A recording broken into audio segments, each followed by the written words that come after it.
Oi, gente, e aí? Tudo bem? Sejam todos muito bem-vindos para a nossa live de segunda-feira, hoje, dia 17 de fevereiro, né, de 2025, um pouquinho mais cedo, porque o doutor André tem compromisso depois, então só já fazendo um alerta para vocês agora, a gente vai fazer uma live de exatamente 1 hora, tá, gente? Então, quem quiser mandar suas perguntas para o doutor André responder em relação à imigração, fiquem super à vontade, mas vai ter que, quando der 1 hora, eu vou ter que realmente encerrar, porque eu tenho que liberar, que ele está cheio de processo realmente, cheio de trabalho para fazer, então não posso segurar ele muito tempo, não. Mas sejam todos muito bem-vindos, fiquem à vontade para a gente dialogar mais sobre migração aqui no canal. A gente tem muitas notícias para compartilhar com vocês, inclusive a pauta de hoje é uma pauta bastante interessante para quem está buscando as vias de trabalho. Você que está fora de status e está pensando, nossa, eu tenho uma carreira XYZ, tenho uma experiência nessa, tenho uma diplomação nessa, ou tenho mais experiência nessa área, será que eu não consigo mesmo, de nenhuma forma, o green card por trabalho? É uma pauta muito interessante, por isso que eu estou trazendo o doutor André para explicar para vocês direitinho quais são as possibilidades para quem está fora de status. Existem possibilidades? Existem, tá, gente? E é sobre isso que a gente vai desmembrar hoje para vocês, de uma forma bem responsável também para gerar conhecimento, tá? Então já compartilha a live para que mais pessoas possam participar aqui também, trazendo a sua dúvida sobre imigração. A gente também vai falar sobre a questão da Flórida. O doutor André Linhares é advogado de imigração, licenciado aqui nos Estados Unidos, ele está na Flórida atualmente, vai poder falar também para vocês sobre a questão das leis recentemente aprovadas no estado da Flórida, né, que muitas pessoas estão realmente com muitas dúvidas em relação a essa questão, essa legislação especificamente. Então a gente vai falar sobre isso também. Então fiquem todos à vontade, mandem suas perguntas, deixem o like também para ajudar a Dani aqui no canal, deixando o like, você sempre ajuda a Dani de alguma forma. E muito obrigada para quem está sempre aqui com a gente, viu? Vou trazer então o doutor André aqui na tela já para a gente começar a live de hoje, falar sobre esse importante assunto, né, que é a possibilidade de conseguir um perdão para quem está aqui fora de status e quer aplicar para uma categoria de green card por trabalho. Doutor André, seja mais uma vez muito bem-vindo aqui no canal. Obrigado, Dani. Obrigado pelo convite. Vamos falar um pouquinho mais sobre essa questão. Antes da gente falar, eu tenho duas notícias bem rapidinhas para a gente repassar, viu? Bem rapidinha mesmo, que eu acho que é importante, que é sobre a questão da lei da Flórida. Né, tivemos aí hoje uma reunião de emergência, né, que foi para implementar essas medidas de fiscalização contra a imigração ilegal no estado da Flórida. O estado criou o Conselho de Fiscalização da Imigração, que no caso está sendo liderado pelo ex-César da Segurança Pública, que é o Larry Keefe, e que vai ajudar a coordenar as ações com as autoridades locais e federais lá no estado da Flórida. Além disso, foi formado também um conselho de aplicação da imigração com xerifes e chefes de polícia para assessorar o estado na execução dessas medidas. O Conselho irá assessorar o Conselho Estadual de Fiscalização da Imigração sobre o trabalho das autoridades locais na aplicação da Lei Federal de Imigração e também vai recomendar estratégias para aumentar o número de vagas disponíveis em centros de detenção, facilitar o treinamento das forças de segurança locais na aplicação da Lei Federal de Imigração lá no estado da Flórida e fornecer outras formas de coordenação com a administração Trump. O governador Ron DeSantis destacou a urgência dessas ações para reforçar a fiscalização e o cumprimento das leis de imigração. Lembrando, tá, que essa legislação para combater a imigração ilegal no estado da Flórida, ela foi sancionada pelo governador Ron DeSantis na última quinta-feira, né? E muitas pessoas, né, doutor André, estão realmente vamos dizer assim, com medo, com receio de como que a polícia local vai, de fato, poder virar um agente do ICE no cumprimento das leis de imigração com essa nova lei que foi implementada na Flórida. O que nós podemos falar para os imigrantes que moram na Flórida, mas você, né, doutora André Linhares, que é advogado de imigração e está, né, sediado na Flórida? A gente percebe que o pessoal aqui está com muito receio, sem dúvida. O medo é justificável. A lei, exatamente, né, nesse ponto, ela é um pouco direta. Então, alguns pontos que vale mencionar, de uma forma geral, ela é bem direta, bem incisiva. Se você está, né, dirigindo, principalmente em highways, que nós chamamos aqui na Flórida de straight troopers, esses são os que realmente estão ligados direto ao Estado, né? Então eles já começam direto a implementar já imediatamente essa medida.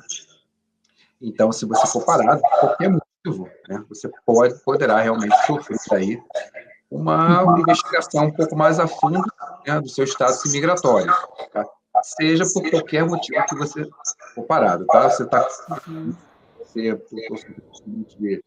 de bater no carro da pessoa, você vai poder aí, né, sua carteira, e pode ser um problema sério, porque aí esse agente pode, o policial, né, pode oficializar direto o ICE, né, o agente de imigração, para que tome algumas providências cabíveis. Se a pessoa estiver acima do limite de velocidade, por exemplo, numa highway da Flórida, ela pode ser parada e só por ela estar numa velocidade acima do permitido, aliás, só não, estar, né, acima da velocidade já é uma infração de trânsito, na verdade.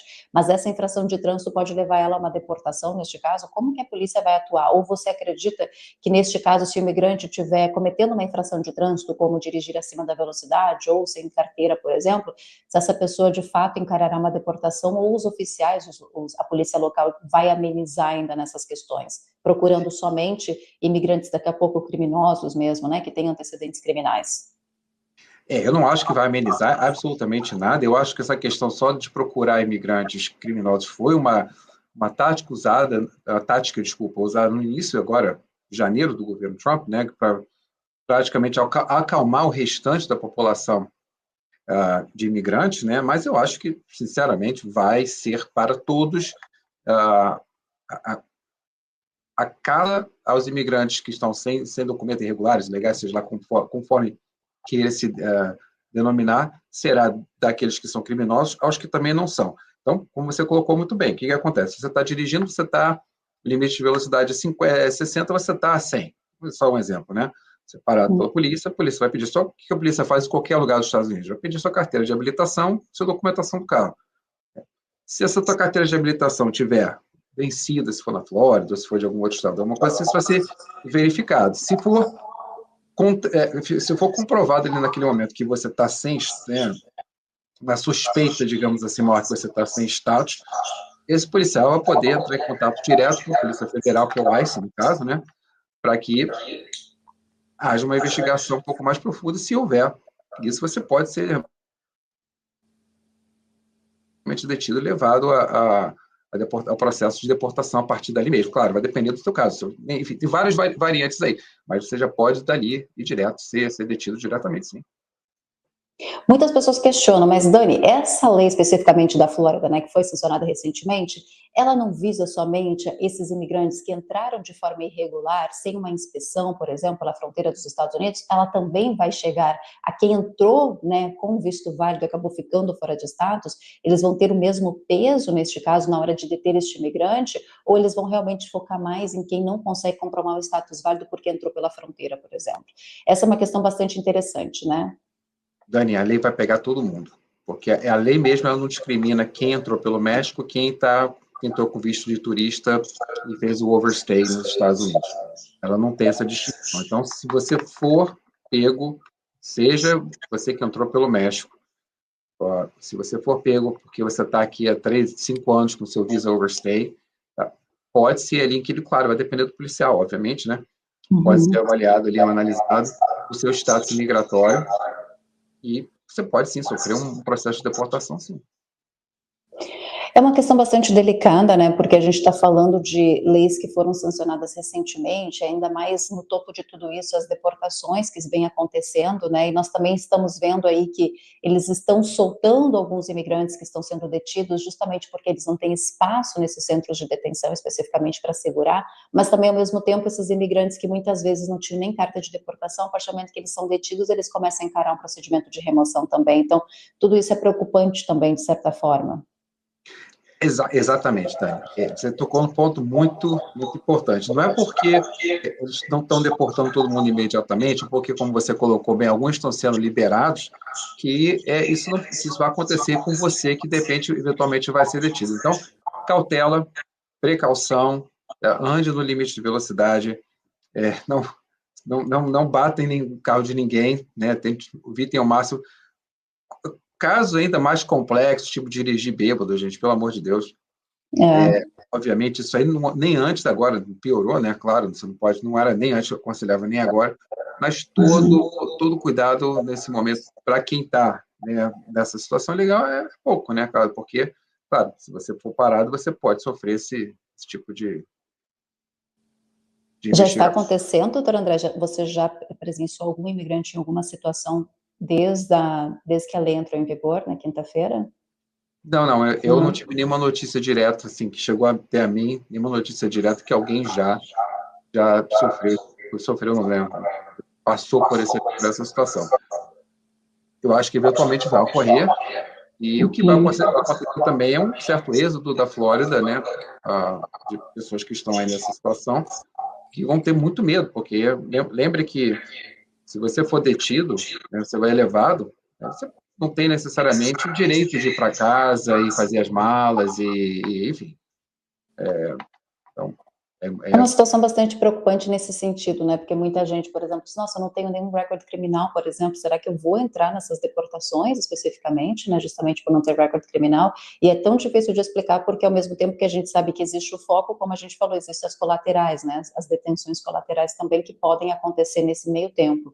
A questão de aeroportos na Flórida, doutor André, você acha que os aeroportos na Flórida também vão ter uma fiscalização mais intensa após essa lei, né? Aliás, após não, a lei já foi sancionada, né? A lei já está em vigor, mas com essa lei especificamente, você acredita que vai ter uma maior fiscalização também do CBP nos aeroportos da Flórida?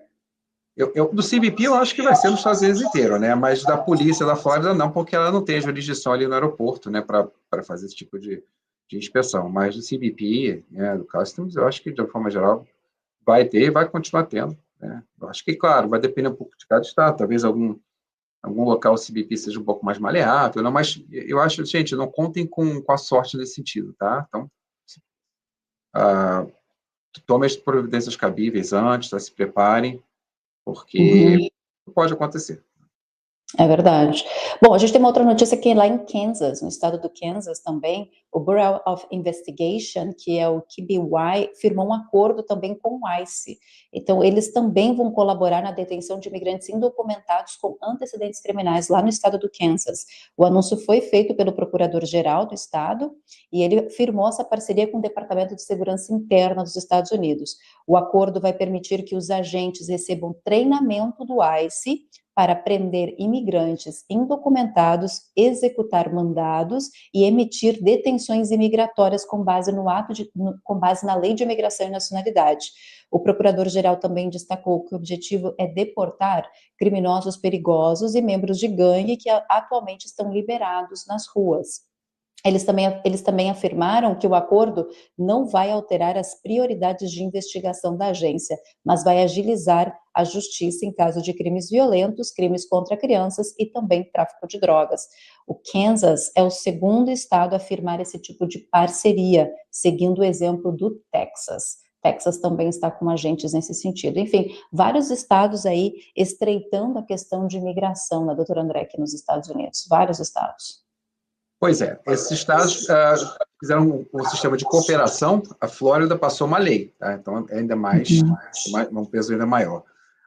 E certamente outros estados acompanharão, ou firmando acordos com o governo federal, ou passando leis realmente para que praticamente que esse acordo que foi feito praticamente em Kansas, no Texas, tenha força de lei, né? Que é ainda mais pesado ainda, tá?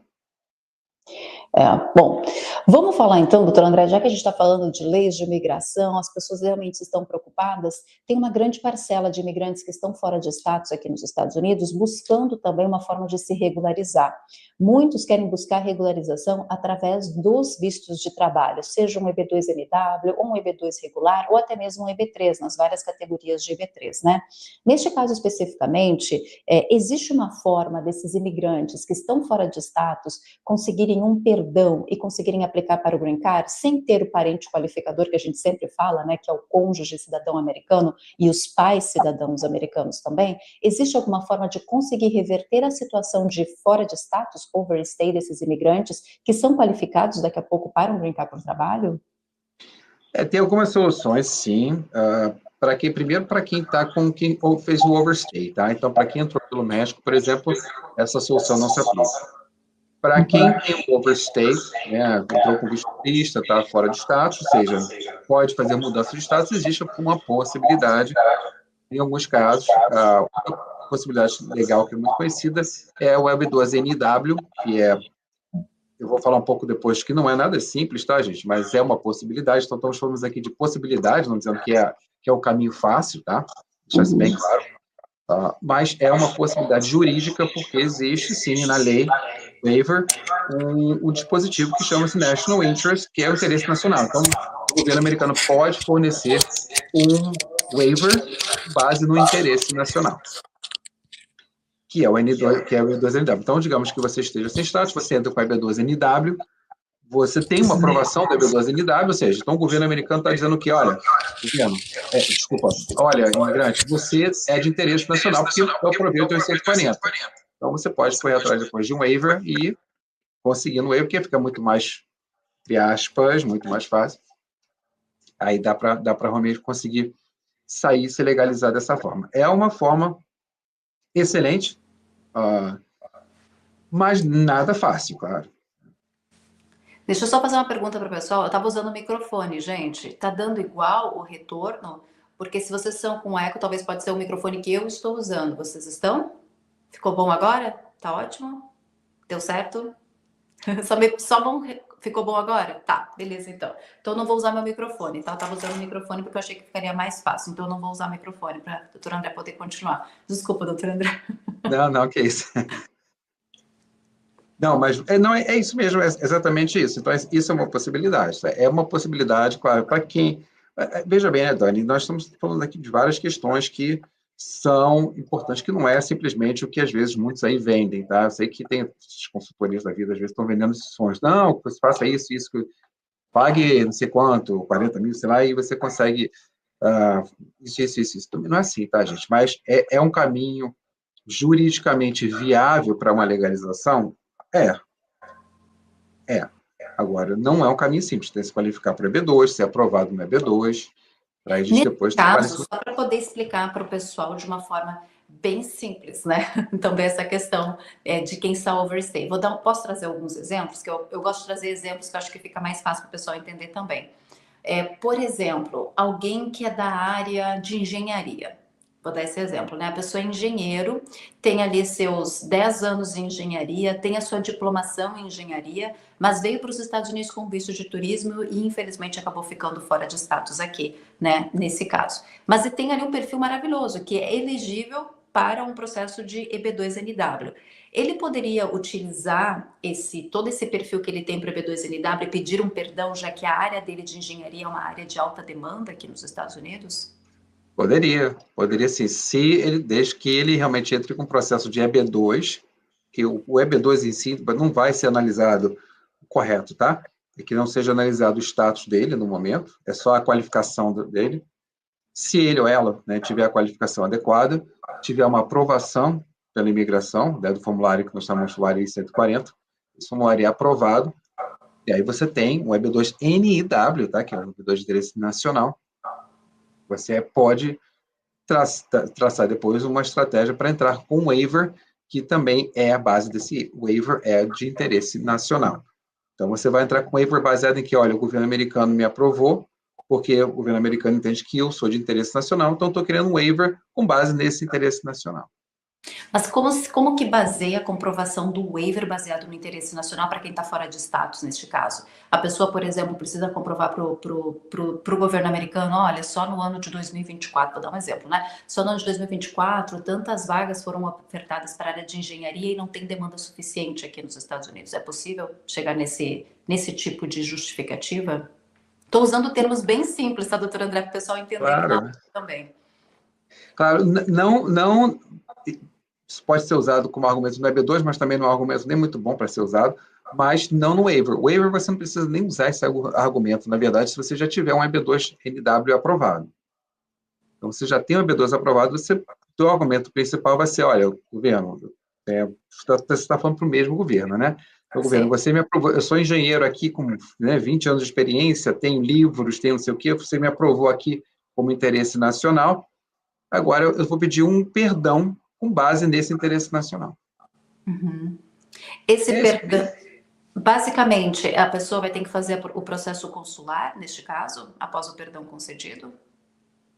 Após o perdão concedido, a pessoa teria, na verdade, a possibilidade de sair dos Estados Unidos com esse pedido requerer aí um reingresso nos Estados Unidos, ou talvez até terminar o processo do EB12NW via consular. Talvez seja o Não caminho. existe risco do ban, nesse caso, da pessoa, por exemplo, sair e depois retornar com esse parole, na verdade? Excelente pergunta. Existe risco, sim.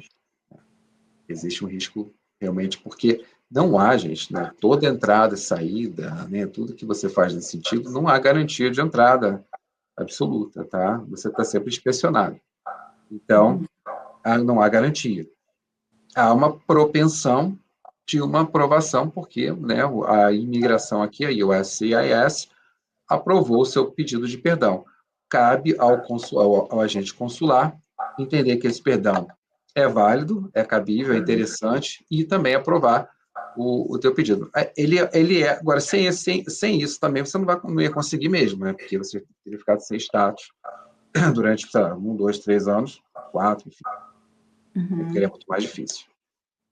Então, de forma geral, para o pessoal entender, se a pessoa está fora de status e ela tem todos os requisitos para um EB2, isso não vale para categorias de EB3 qualificado ou profissional, por exemplo, que precisa do PERM?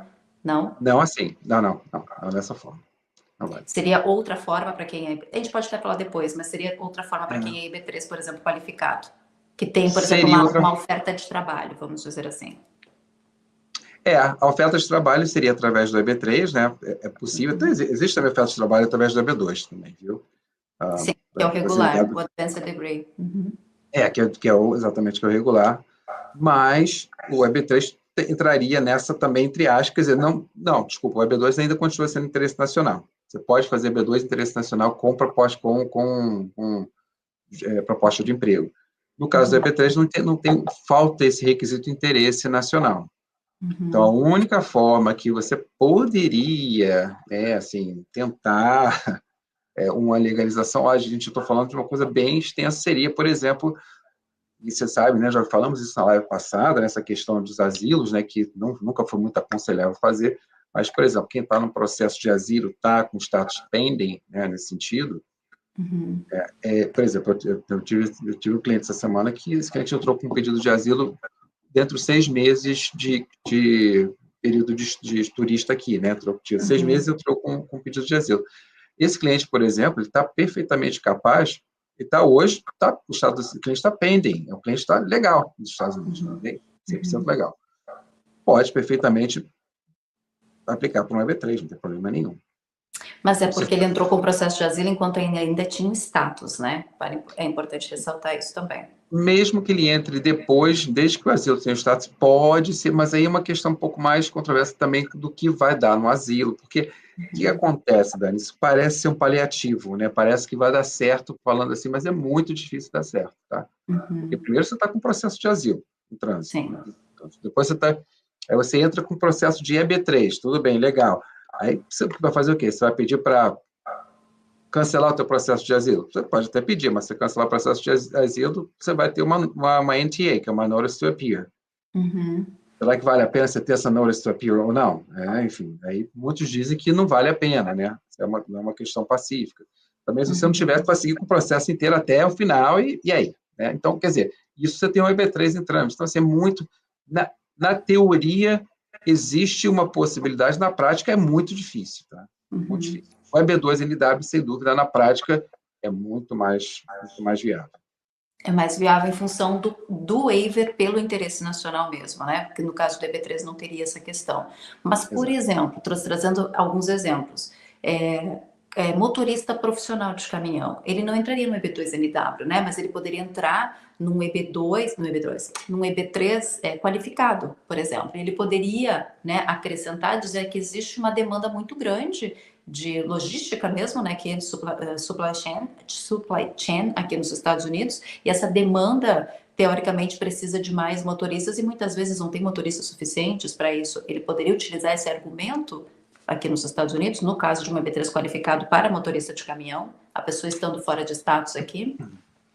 Ele pode usar para o skilled ou unskilled, para o EB3, ele pode até usar esse argumento para uma aprovação de um EB3, mas não para se legalizar aqui.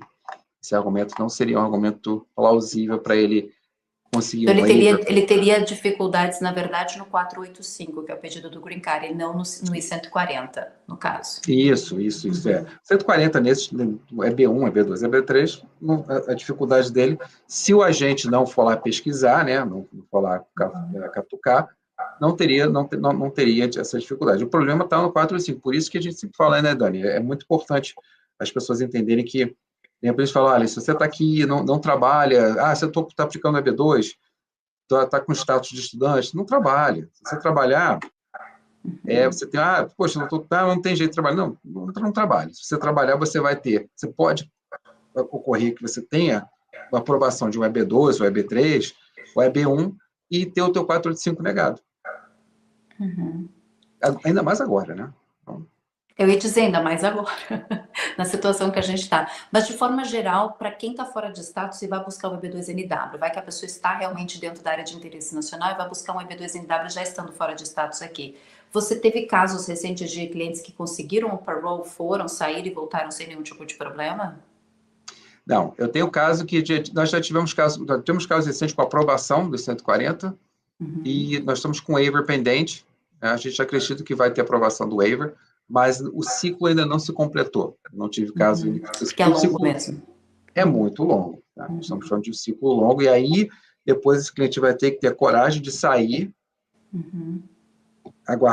provavelmente aguardar o processo fora, porque não teria como entrar. Vai pedir o quê? Um visto de turista para voltar? Não dá.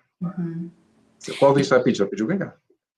Então, gente, uma coisa que é importante ressaltar é esse processo de fora de status que o Dr. André está explicando aqui na live, ele é um processo que ele pode ser possível para quem está fora de status, independente do tempo que você estiver fora de status aqui, mas teria que ser através de um EB2NW, onde você consiga comprovar o interesse nacional na sua área profissional, que tem como conseguir esse perdão. Só que para vocês conseguirem esse perdão especificamente, é um processo, por isso que ele falou, é um processo que demora, porque o I-140 é até a fase mais rápida do processo do EB2NW, né, aprovar o I-140.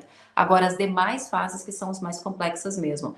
Nesse caso do perdão, é um processo que pode levar mais tempo, né? Hoje está levando em torno do que? Uns 2 anos para eles julgarem o perdão, mais ou menos por aí, né? Isso. Mais ou menos uns 2 anos. Então, pensa, o I-140 você pode conseguir aprovação com o Premium Process em 30 dias. Agora, se você não paga o Premium Process, o I-140 está levando em torno de 9, 10 meses, mais ou menos, né? Eu tive a aprovação do waiver já. Eu só não Com tive o ciclo ainda. o waiver já foi aprovado? É. E aí, nesse caso, agora ele vai ter que arriscar sair e fazer o processo consular? Exato. Esse cliente que está mais à frente, nós estamos nesse processo aí mais de 3 anos e meio, 4, tá? É um processo que está muito tempo. Então, o cliente está agora numa situação realmente de sair, só que nesse caso específico, tá? Nós estamos com um problema, quer dizer, nós estamos com uma questão da disponibilidade de visto, apesar de ter esse tempo, com base. Tem umas coisas que, enfim, eu não sei se eu poderia falar aqui, porque é a questão do cliente, né? Pode, porque a gente está falando abertamente. Imigração é complexo mesmo, doutor André. Desde quando a gente começa a montar o processo de entrada, tudo, a gente realmente está, esse cliente está já numa fase do caso dele já está corrente, né, do no Visa Visa Bullet, Bulletin já? já está corrente, só que como, né, sem querer complicar muito o pessoal, mas como mesmo estando corrente o Visa Bulletin, não significa dizer que você vai ter uma audiência no consulado rápida, tá? As pessoas também, isso é importante, né, o pessoal que está em processo de EB, né, esses outros processos de employment based, EB1, EB2, EB3, enfim, EB5, EB4. Importante entender que mesmo você, o teu processo estando corrente lá no Visa Bulletin, né, ou minha data está legal, não significa dizer que você vai ser chamado para entrevista no consulado naquele mês, tá? Isso pode demorar muito tempo. Também quem está nos Estados Unidos, né, Dani, mudando de estágio para o 485, é a mesma coisa. Significa dizer que o teu processo pode ser agora tramitado, mas não significa dizer que você vai conseguir essa questão rápida. Então, é esse ponto que a gente está. Vai sair agora, então, é essa questão, né? Então, perigoso.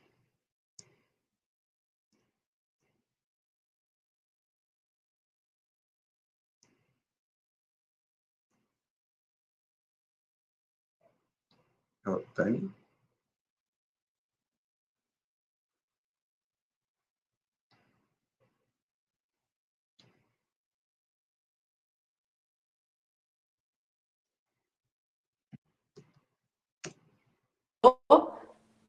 Minha conexão caiu bem rapidinho. Voltou, doutor André? Voltou? Doutor. Voltou. Minha conexão caiu rapidinho, não sei. Ultimamente, vou te falar, as conexões estão bem estranhas aqui nos Estados Unidos. Avião caindo, a conexão que não funciona. Você, meu Deus do céu, tem muito movimento aqui, né? Enfim. Mas só para o pessoal entender, né? O porquê que muitas vezes, gente, a tua data de prioridade pode estar ok no Visa Bulletin, mas você pode não conseguir o seu green card logo na sequência, porque nós temos alguns pontos importantes. Primeiro, que tem só 140 mil vistos disponibilizados por ano fiscal. Por enquanto, eles não deram nenhum adicional. Desde 2024 é 140 mil. Então, quando o Brasil chega no limite de 7% concedido por nacionalidade, se ele já atingiu 7% concedido para aqueles brasileiros naquele momento, mesmo que a tua data de prioridade seja aquela, você vai ficar para o próximo ciclo.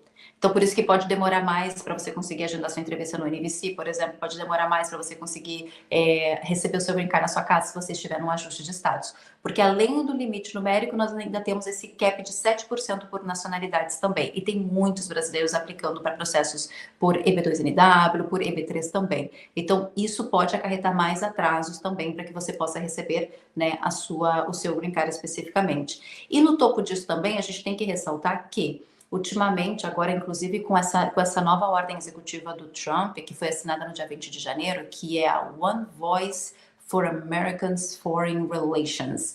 Essa ordem executiva, ela pede também uma diminuição na folha de pagamento em vários departamentos importantes dos Estados Unidos. Isso inclui também consulados e embaixadas. Então, neste caso, os consulados e embaixadas podem sofrer uma redução de pessoal. Isso pode ainda acabar acarretando em filas ainda mais longas de agendamento de entrevistas.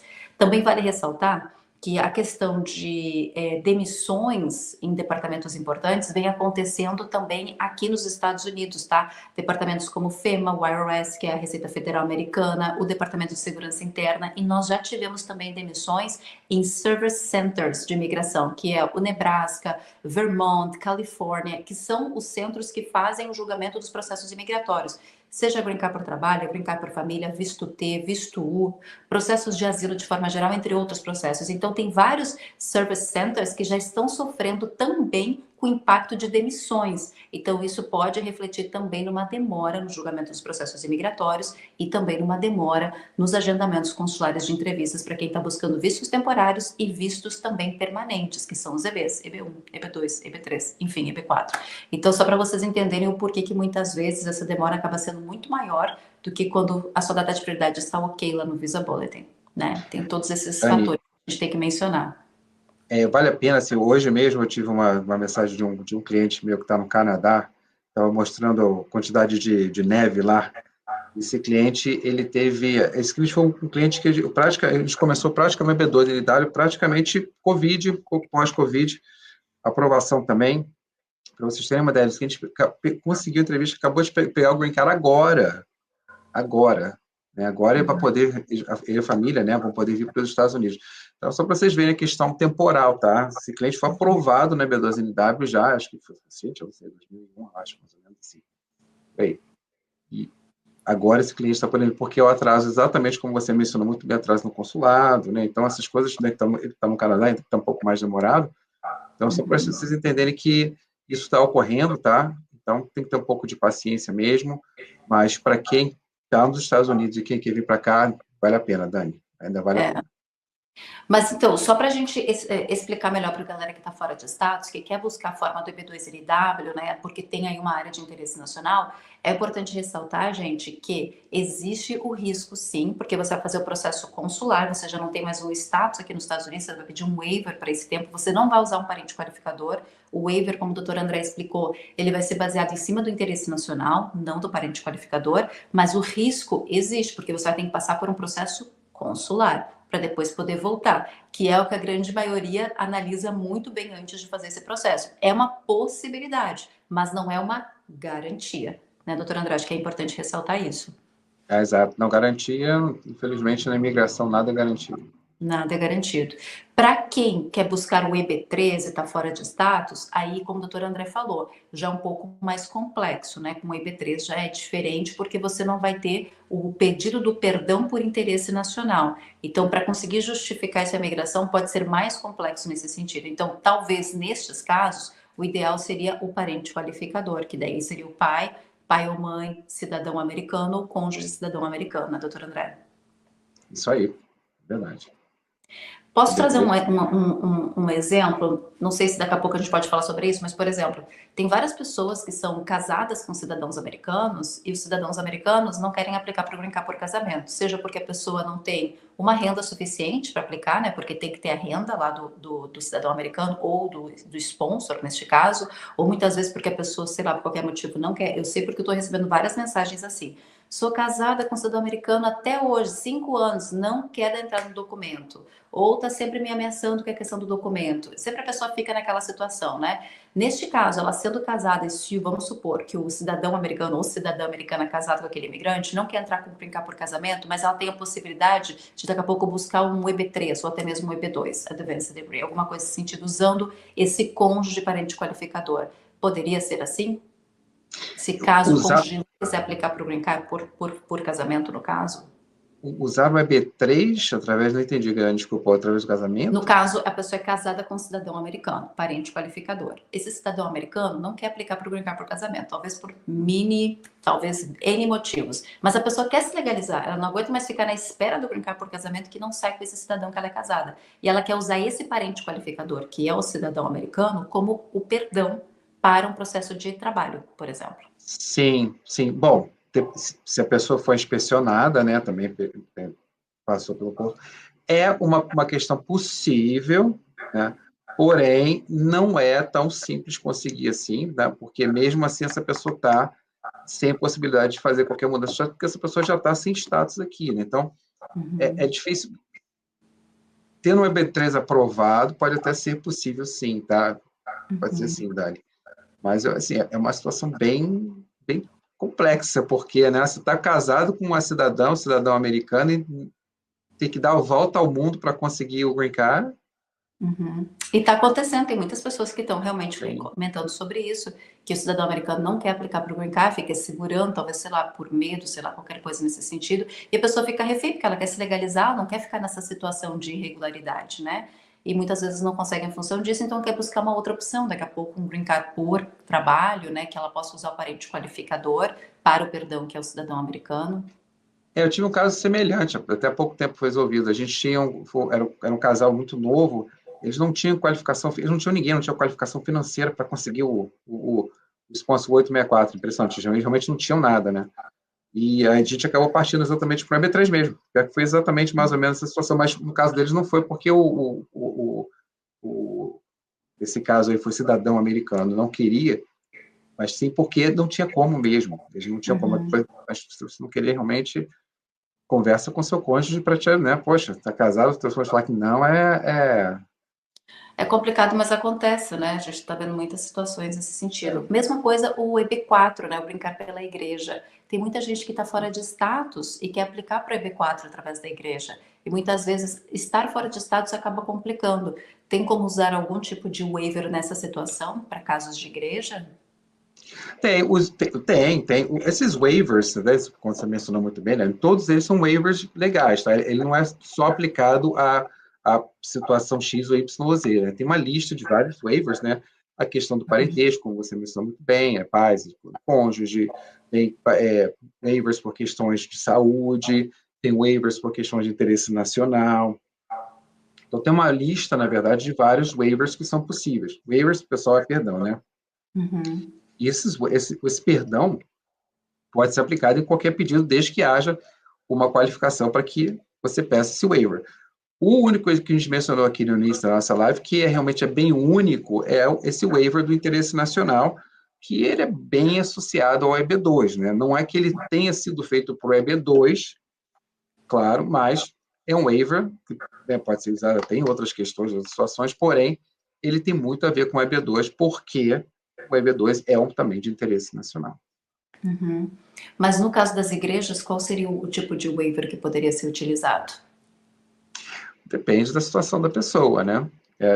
Da mesma forma que esse exemplo que você mencionou, né, que as pessoas estão colocando, uma pessoa que é casada, né, com um cidadão americano, né, desde que você tenha, né, teu processo aprovado, você pode seguir o teu waiver, você pode seguir também. Mas o waiver você pode seguir mesmo sem processo aprovado, né, gente? Ele não necessita, ele não é obrigatório que você tenha um processo desses aprovados para você entrar com o teu waiver, né? Porém, é importante porque você não tem como sair dos Estados Unidos e ir no consulado dizer que você quer regressar para os Estados Unidos com visto de turista, né, ou estudante. Então, você tem que ter uma boa base jurídica para você falar assim, olha, eu estou saindo, estou voltando porque eu tenho um EB4 aprovado, por exemplo. Beleza. Até para o pessoal também entender, né, que tem essas possibilidades, que claro que tudo tem que ser analisado caso a caso também, né?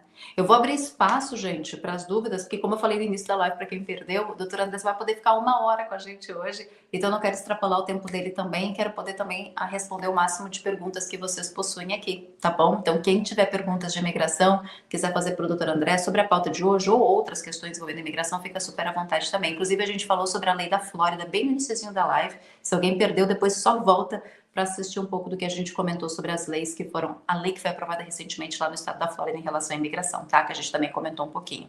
Vamos colocar então as perguntas? As meninas já podem soltar as perguntas aqui pra gente e a gente vai respondendo.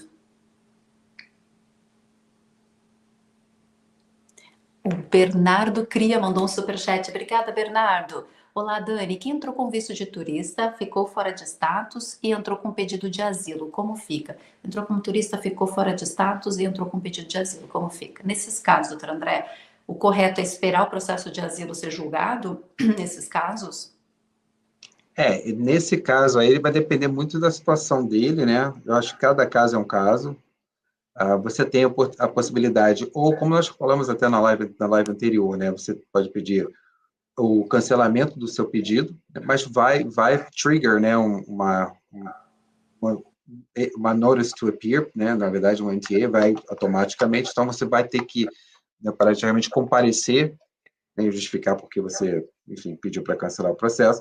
Também, se não tiver, você ficar até o final, vai dar zebra da mesma forma, e aí você não consegue nenhum outro visto, nem depois, nem através de casamento. Então, quer dizer, depende muito do caso a caso, tá? Eu acho que é por isso que a gente, na época, né, a gente falou bastante, né? Não entre com esse negócio de asilo, assim, porque, né, parece que é bom, né? A pessoa entrou, não, mas eu vou conseguir o work permit, mas não foi uma boa, não. Então, assim, no momento eu não sei o teu caso, viu, Bernardo? Mas não sei nem como é que vai terminar teu processo, não sei que pé tá também, né? Quanto tempo, enfim. Então, mas é meio temerário você continuar com esse processo sem que você faça uma consulta com o advogado e que o advogado passe as informações do prós e contras do que você tem que fazer em cada caso, tá? Porque eu sei que tem muita gente que fala, olha, tem muito advogado, principalmente, fala, não, mas se você pediu cancelamento, vai gerar um NTA. Tudo bem, vai, mas deixar rolar até o final do processo também vai te colocar para fora de qualquer forma, entendeu? Então, você não vai depender do que você queira, porque cada caso é um caso, tem que ver a estratégia melhor que se enquadra no seu caso. Porque de uma forma básica, bem rapidinho também, doutor André, se a pessoa, ela cancela o processo de asilo, vamos supor que, sei lá, por qualquer motivo ela disse, nossa, entrei com processo de asilo, mas não tem base nenhuma, eu quero cancelar para não ter mais essa ordem de deportação. É mais fácil cancelar, mas isso vai me gerar um outro processo mais tarde, isso vai me deixar numa situação mais complicada ainda, ou é melhor deixar meu processo rolando, já que teoricamente está tudo demorado em questão de audiências, né? As audiências estão levando bastante tempo e deixar empurrando com a barriga, vamos dizer assim. Até o NTA vai demorar muito tempo para acontecer. Então, dependendo do caso, da estratégia da pessoa, das necessidades dessa pessoa, da família, tem que ver o que seria melhor fazer. A questão, gente, é que esse tipo de pedido de asilo, pedindo para cancelar ou não, você está numa situação complicada, a não ser que você tenha, obviamente, aí um outro processo em trâmite, né? Que aí, claro, aí seria diferente. Mas se você não tem o outro processo em trâmite, você está numa situação delicada. Sônia Briggs também mandou um superchat. Obrigada, Sônia. Dani, e na minha situação, como fico? Estou num processo de VAWA. Quem está em processo de VAWA, teoricamente, né? Eu sempre falo, doutor André, a gente tem que andar sempre com a cópia dos processos agora, ultimamente, né? Com essa questão de detenções, enfim. Mas, teoricamente, a pessoa tem uma certa forma de se defender, porque ela está com um processo pendente de VAWA. né? Eu diria que você está ok, tá? A princípio, você está com VAWA, não vejo Sônia, né? Sônia, se você está com o processo em andamento, você não está deportável, digamos assim. Uhum. O Dan de BR, no caso Dan de Brasil. Obrigada pelo superchat, Dan. Pede ao doutor para falar sobre use of discretion, que alguns advogados usam para ajustar o status de quem ficou overstay. Use of discretion, né? Muita gente fala sobre isso também, doutor, mas é como a gente falou, né? É o risco que vai ter igual, porque a pessoa. Exato. Gente, isso não vai, assim, Dan, né, Dan, obrigado aí pela pergunta.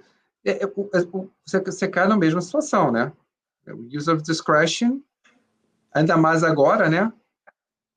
Não acho que está sendo muito positivo, né? A questão é tentar uma outra forma de legalização sua, né? Mesmo que seja, acho que essa questão até do, né, Dani, do waiver que a gente falou, de repente a gente pode fazer uma próxima live e falar só sobre waivers, que eu acho que é muito interessante, a gente pode explorar ponto a ponto desses waivers Eu e acho ver que de seria repente ótimo. A gente quem, podia trazer todos os tipos de waivers e explicar né? cada um para o pessoal entender, né? Isso, eu acho fantástico até para o ouvinte entender, né? E talvez tenha alguma possibilidade para esse ouvinte nesse sentido que possa ser melhor aí do que, né, a questão de use of discretion, o asilo, que né, são questões que normalmente não resolvem o problema.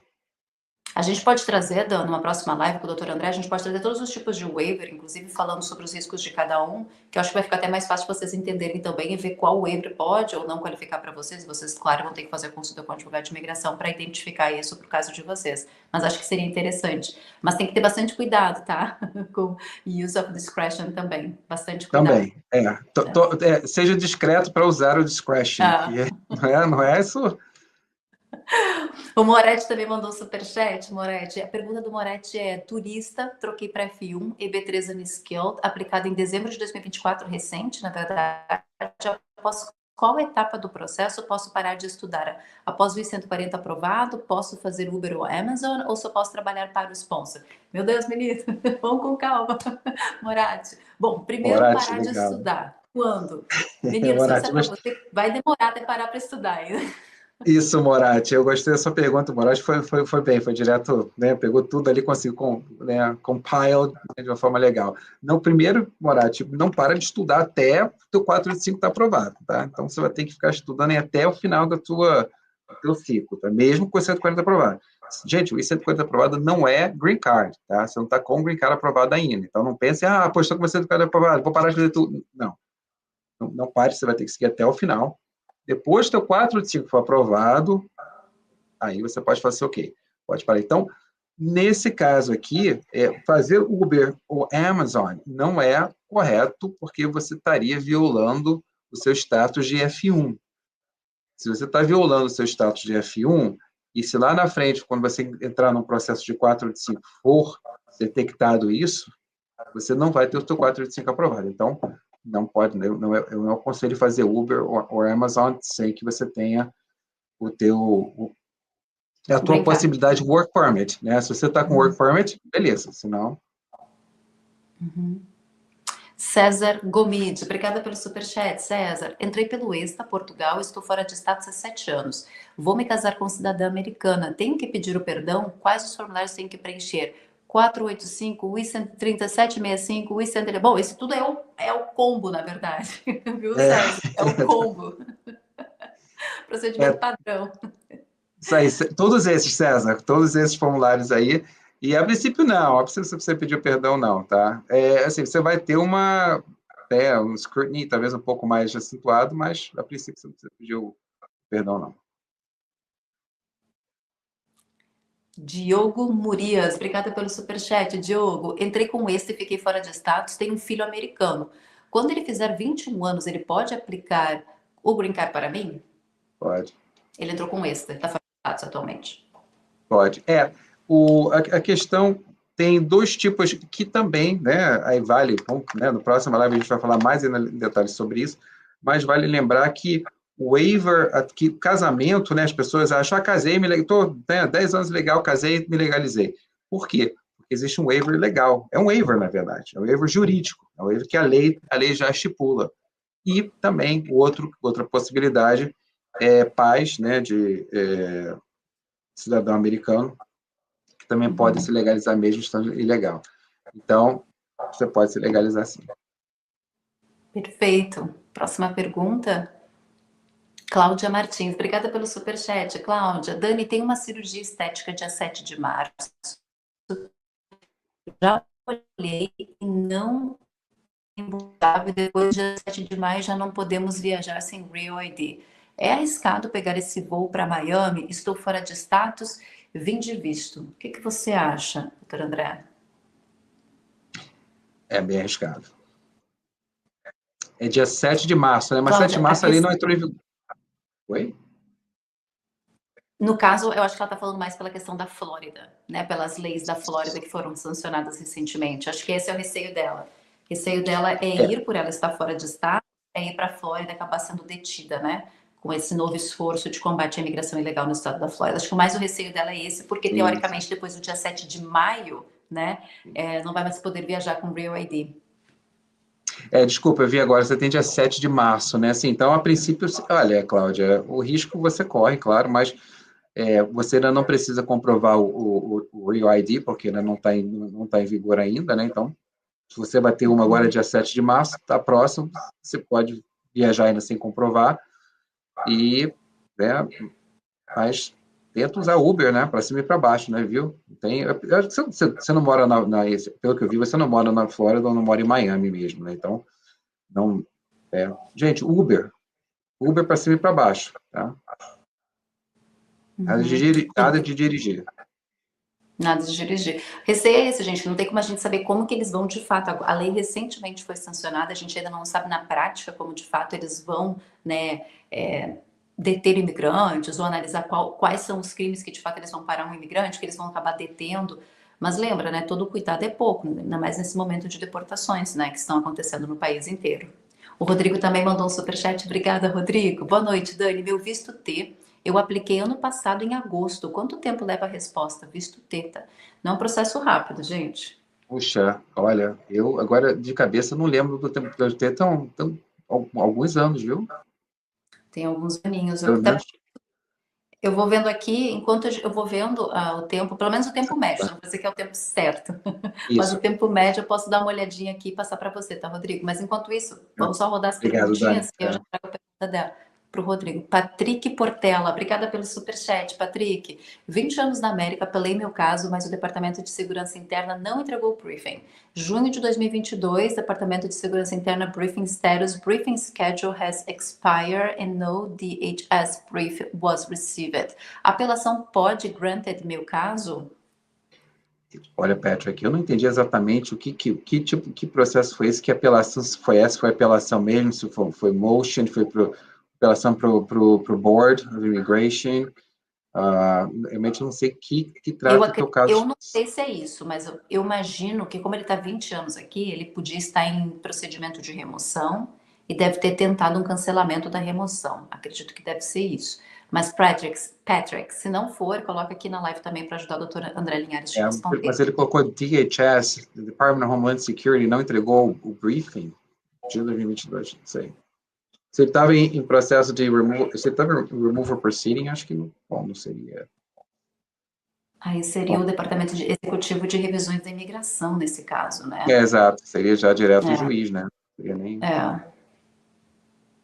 Enfim, se você conseguir colocar qual é o processo que você está pendente, que você tentou realmente via briefing da Departamento de Segurança Interna, Patrick, vai nos ajudar bastante a te responder melhor. A Rúbia Braga também mandou um superchat. Obrigada, Rúbia. Vou me casar na próxima semana. Ê, guria, convida pra festa. 2 meses de namoro. Como não vamos ter tantos vínculos, somente aluguel e contas? O que fazer para aplicar imediatamente o brincar? Esperar 2 anos e aplicar o de 10 anos? Prima dele será sponsor. Você quer esperar 2 anos para aplicar o de 10 anos? Não, não precisa não, né, doutor André? Não, aplica assim que você o mais rápido possível, claro, junto à documentação, mas aplicando, eu não sei, né, se você está sem status, tá? Mas aplicando, te coloca numa situação de status pending, né? O que, no momento, é muito importante. Eu, de forma alguma, não esperaria 2 anos, não. Inclusive, você pode aplicar, mandar uma documentação necessária e depois, mesmo que venha uma RFE, por exemplo, pedindo mais documentos, aí você manda mais documentação, né, que você vai ter um tempo para juntar mais documentos, melhor do que você mandar sem, quer dizer, ou ficar esperando 2 anos, tá? Então, esperar 2 anos para pegar o definitivo, eu não acho que vale a pena, não. Para quem me perguntou antes do processo do visto T, né? Só para a gente dar a resposta, acho que foi o Rodrigo, né? Isso aí, foi o Rodrigo, obrigada, Gurias. Foi o Rodrigo. 80% dos casos, Rodrigo, estão sendo analisados em 19 meses, tá? O I-914, que é o pedido do visto T, tá? Então, o I-914 está levando em torno de 19 meses, quase 2 anos aí para o julgamento, só para você mais ou menos ter uma ideia, tá bom? Lembrando que o visto T, ele é julgado normalmente no Service Center de Vermont, que é um Service Center que está sofrendo agora com demissões também, tá? Então pode ser que tenha um delayzinho ainda também. Vamos esperar que não, mas enfim, só para vocês saberem, tá, gente? Também que tem essa questão das demissões que estão acontecendo em vários setores. É isso, o Túlio Góes. Obrigada pelo superchat, Túlio. Vim com visto de turista, deixei vencer. Atualmente trabalho como Project Manager em uma companhia americana. Existe um caminho para a legalização? Bom, ele entrou com visto de turismo, deixou vencer e trabalha como Project Management, que no caso é uma área também com bastante demanda. Sim, olha, no caso dele, ele trabalha com uma empresa americana, Product Manager. Se você, Túlio, tiver um currículo, né, tiver um bacharelado, mais 5 anos de experiência, ou possui habilidades excepcionais, talvez você possa se legalizar, ainda mais se a tua empresa americana te ajudando, sendo seu sponsor, por exemplo, você pode até se legalizar através do EB12NW que nós falamos lá no início, né? Você pode ter um EB12NW aprovado e aí conseguir um waiver e se legalizar. Então, existe um caminho, sim, claro, não é um caminho mais rápido, mas existe. E é um caminho que tem riscos, que nem o doutor André falou, tá, Túlio? Mas tem uma possibilidade aí, se caso você quiser ir por esse caminho, tá? Ainda mais nessa área de Project Management. Mas o caso dele é bom, viu? É. Bom, Pode assumindo que ele com o doutor tenha... André. Oi? Pode. Assumindo, assim, eu não sei se ele tem, mas assumindo que ele tenha um nível de bacharelado, 5 anos de experiência na área dele no Brasil, alguma coisa nesse sentido, ou possui habilidades excepcionais, aqueles critérios do EB2, pelo menos 3, ele pode ser um caso interessante, porque ele já está trabalhando numa empresa americana como Project Manager, então isso é bem legal. Perfeito. Pastora Cleone Vilas Boas, obrigada pelo superchat, pastora. Olá, Dani, mês que vem minha filha vai para o Air Force. Depois de quanto tempo posso entrar com parole in place? Olha que legal. Parabéns pra Legal mesmo, legal, né, muito bom. Bom, logo depois, ela está indo para o Air Force, ela tem, bom, não entendi exatamente qual a situação migratória dela no momento da filha, né? Eu acredito. Ah, ela não colocou, realmente. Cleone, qual é a tua situação migratória? Você entrou com visto? Você entrou pela fronteira? Só para a gente poder entender melhor também e poder te ajudar a te dar uma resposta mais completa. Pode ser? Coloca aqui. Mas, de forma geral, logo após, tá? Agora, eu não sei exatamente a situação dela, né? Enfim, como é que ela... Beleza. Pelo México, né? O Anderson Albino também mandou um superchat. Obrigado, Anderson. Oi, boa noite a todos. Posso fazer o Global Entry com Green Card ou só com passaporte americano? O que vocês me aconselham? Você pode. O Global Entry é disponível para quem tem Green Card, para quem é cidadão americano e para quem é cidadão brasileiro. O Brasil entrou na lista para poder fazer o Global Entry, tá, gente? Mesmo quem tem vistos de estudante ou de turista aprovado, também pode solicitar o Global Entry, porque o Brasil entrou nessa lista. Legal, né? Facilita bastante. Evita a fila. Eliseu Aleixo, obrigada pelo superchat. Eliseu, olá Dani, pergunte ao doutor, por favor, quanto tempo está demorando uma entrevista no Rio depois do 601A aprovado, por favor. Teve o waiver aprovado, né? Bom, a questão não é, bom, se ele está com o 601 aprovado, poxa, você está falando quanto tempo está demorando o 601? Né, no caso do A. Olha, Eliseu, eu vou te dever essa, eu vou te mandar, porque eu realmente de prazo, às vezes porque é tanta coisa, tanto prazo. Mas eles vão entrar praticamente no prazo que do NVC, que não tem muito como dar uma estimativa real também, né? No Rio não tem, no Rio não tem como dar uma estimativa real, mas o que a gente fala, às vezes, às vezes eu faço uma pesquisa aqui interna dos clientes, às vezes eu traço um parâmetro, mas prazo específico não tem como realmente, né? Assim, olha, o prazo é X, realmente não tem como, mas dá para dar uma estimativa, sim, Eu vou até ver isso depois, porque realmente essa de prazo, você vê que a Dani me ajudou no prazo ali, que ela foi procurar ali rapidinho, ela pegou ali, tá demorando do visto, porque às vezes eu não, de cabeça. Sim, é que tem que realmente. E a gente está dando tempo médio, né, gente? Pode ser mais ou pode ser menos também. Tudo Também. depende, na verdade. A pastora Cleone, que a filha vai entrar na Air Force, ela falou que ela entrou pela fronteira. Entrou pela fronteira, pois é. Aí a filha vai ter que, né, entrar para ela poder realmente entrar com um parole in place. Mas pode entrar sim. Tá sim. É a forma de regularização mesmo também. É outra forma de regularização, né? Também. O filho entra nas Forças Armadas, se o pai ou a mãe, né, estiver fora de status ou entrou pela fronteira, pode conseguir o parole in place através do filho militar. Isso, pode entrar logo, e a forma que o filho pode legalizar, né, tirando aquilo que a gente falou, é a forma que o filho pode legalizar os pais, né? Normalmente não daria para legalizar, mas ele pode entrar sim. Já pode, entra. Acho que não. Marcos Rolim Filho, obrigada pelo superchat. Olá, Dani, vocês acham que os aplicativos serão regularizados, pois com sociais e carteira e não tem documentos, o que vocês acham que pode mudar algo? Regularizados? Eles já são regularizados, né? Você tem que ter um social ou... Eu até que não sei se o Lyft continua aceitando o ITIN number, mas até então eu sei eles estavam regularizando para social, na grande maioria, em função também de tudo que aconteceu já, né? De usarem documentos falsos para fazer aplicações. Eu acho que essa história dos aplicativos a gente vai ter que esperar para ver como é que vai ficar com esse novo governo também, viu, gente? Você vai ter aí uma fiscalização mais intensa também nessa questão. Você está perguntando os aplicativos de fiscalização, isso já existe, tá?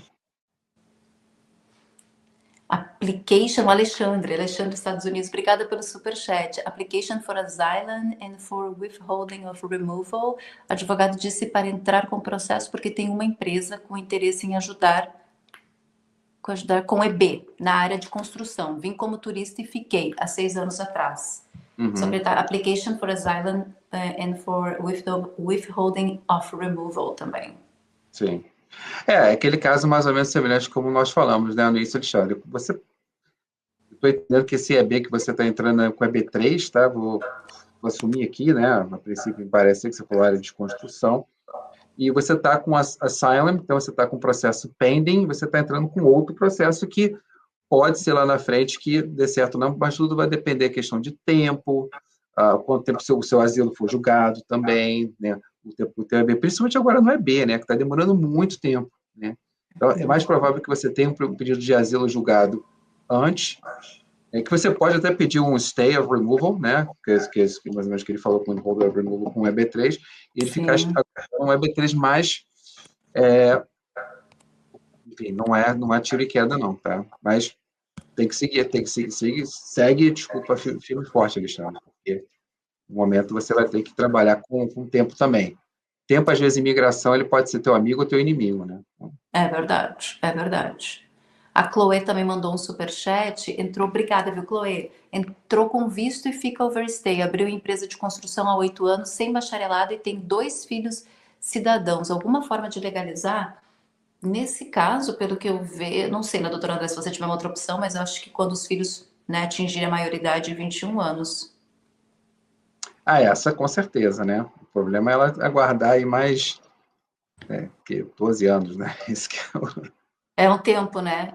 Essa é a questão que a gente sempre fica também com receio. Eu vi, inclusive eu acredito que essa semana vou fazer uma live para mostrar para vocês, gente, a quantidade de legislações de imigração foram já introduzidas nessa última semana pelo Congresso, que a gente nem falou ainda, Congresso americano, tá? Com várias questões, várias emendas à lei de imigração e nacionalidade. Estou com um pouco de receio, porque eu estou vendo cada emenda chegando assim para ser introduzida e para passar por votação, é claro, mas com o governo tendo todo o apoio no Congresso também, estou achando que vai ter muitas emendas na lei de imigração e nacionalidade aprovadas esse ano, viu, doutor André? Eu vi que só na semana passada tivemos várias introduções diferentes de emendas. Em relação a... Inclusive para restringir o asilo para várias pessoas também, né? Principalmente quem comete qualquer tipo de crime aqui, para ficar em conformidade com a lei Hailing, né? Que foi a lei aprovada e sancionada pelo presidente Donald Trump também. Enfim, várias questões importantes. Meu Deus. Gente, Eu eu acho falei que para vocês que eu não... Desculpa, doutora, pode falar. não, eu só concordei com você, só isso. Só concordo. Não, até porque a gente sabe, né? A lei Lake Hallen também é uma lei recentemente sancionada, principalmente porque coloca em xeque aí, inclusive, gente, para quem não sabe, a lei Lake Hallen, que foi, né, a sancionada 2 ou 3 semanas atrás, acho que foi 2 semanas atrás, pelo Donald Trump, ela também pode ser um risco para quem quer se legalizar através de green card, tá? Green card, quem tá aí querendo pensar no green card por casamento, green card por trabalho, green card em qualquer sentido, ela também pode ser utilizada até mesmo para quem está buscando green card, tá? Então não é simplesmente para quem está só aqui com visto temporário, para quem está buscando asilo de alguma forma ou outros vistos. Até mesmo pode impactar quem está buscando green card, porque ela pode ser aplicável para aquela pessoa e tornar aquela pessoa inelegível para o processo de green card, até mesmo por casamento. Então tem que ter bastante cuidado. Principalmente nesse caso, viu? Principalmente nesse Uhum. caso, porque ampliou bastante a lista, né, agora, né? Então, É. Enfim, public charge a gente também está esperando. Sei que muitas pessoas estão questionando sobre public charge, né? Se vai voltar na intensidade que era na época do Trump. A gente ainda não teve nada de informações em relação a isso, mas lembram, vocês têm que lembrar uma coisa: a ordem executiva do Trump, se eu não me engano, é aquela de proteção da fronteira. Se eu não me engano, acho que foi essa. Depois eu até posso verificar de novo o nome da ordem executiva.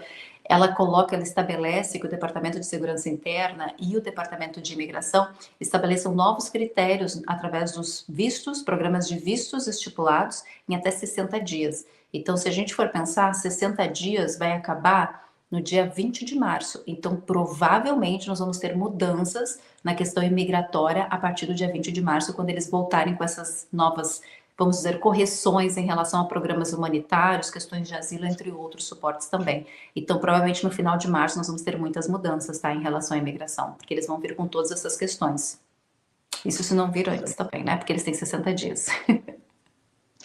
só para fechar também, só mais uma coisa, Dani, acho importante o pessoal também entender o seguinte, agora parece que está um pouquinho calmo, mas não está não, tá? Muita coisa, eles estão, né, porque a gente vai falar, muita coisa estão se movimentando exatamente para implementar novas medidas que estão para vir. Então, não pense que as coisas vão acalmar, porque não vão, não, com certeza não vão acalmar. Minha gente, eu tô um pouco preocupada com essas questões, essas movimentações que vão acontecendo, mas a gente também tá de olho e sempre quando tem alguma notícia importante a gente acaba também trazendo para vocês. Conforme eu falei, eu não vou conseguir fazer todas as perguntas porque o doutor André só pode ficar 1 hora com a gente hoje, gente, então acaba que a live ficou mais curta, a gente começou mais cedo por causa do horário dele também de trabalho, coitado, mas ele se disponibilizou a estar 1 hora aqui com a gente também para trazer mais dúvidas, mas ó, lembra que ele vai voltar também, a gente vai falar sobre os tipos de perdão, a gente até comentou sobre isso na live de hoje, a gente vai trazer os tipos de perdão possíveis para quem está fora de status aqui nos Estados Unidos, a gente vai nomear cada um deles, explicar como funciona cada um, acho que vai ficar mais fácil, mas é sempre importante ressaltar, mesmo pedindo perdão, gente, não é garantia de processo aprovado, tá? Essa é uma questão bem importante para quem está fora de status. O perdão é um passo importante, é um passo muito difícil de conquistar também, conseguir a aprovação de um perdão. Mas mesmo assim, você tem que fazer o processo consular, e essa questão de fazer o processo consular é o risco que você tem ao sair também. Então, nada é garantido para que você possa voltar depois, tá? Mas é uma possibilidade para muitas pessoas que estão buscando a legalização através de um perdão. Tá bom? Então a gente pode trazer mais sobre este assunto numa próxima live, abordar cada tipo de perdão, explicar para vocês e tirar mais dúvidas de vocês sobre isso também. Pode deixar. Mas eu não quero também deixar o doutor André aqui até o fim, coitado, porque eu sei que ele também está atrasado com um monte de coisas, mas a gente vai ter mais uma live para trazer mais perguntas. Combinado, doutor André? Muito Sim. obrigada mais uma vez, viu? Obrigado, Dani. A próxima live vai ser bem interessante também. Não perca. Vai ser com certeza. Mais um assunto interessante para a gente abordar. Obrigada, viu? Gente, um Obrigado. grande beijo. Beijo no coração de vocês. Uma ótima noite. Muito obrigada para quem ficou aqui até o fim. Muito obrigada de coração. Deixa o like se você gostou da live também. E fique, ó, coloca ali o sininho, porque toda vez que tiver o sininho, você nunca vai perder as lives e o horário que elas começam. Hoje começou mais cedo, então muita gente daqui a pouco pegou mais o finalzinho da live, né? Mas aí, pelo menos, se você tiver inscrito no canal, se ativar o sininho, você sempre vai ser notificado quando a live entrar no ar e você vai conseguir participar aqui e tirar sua dúvida também. Combinado? Até a próxima, então. Um beijo. Tchau, tchau.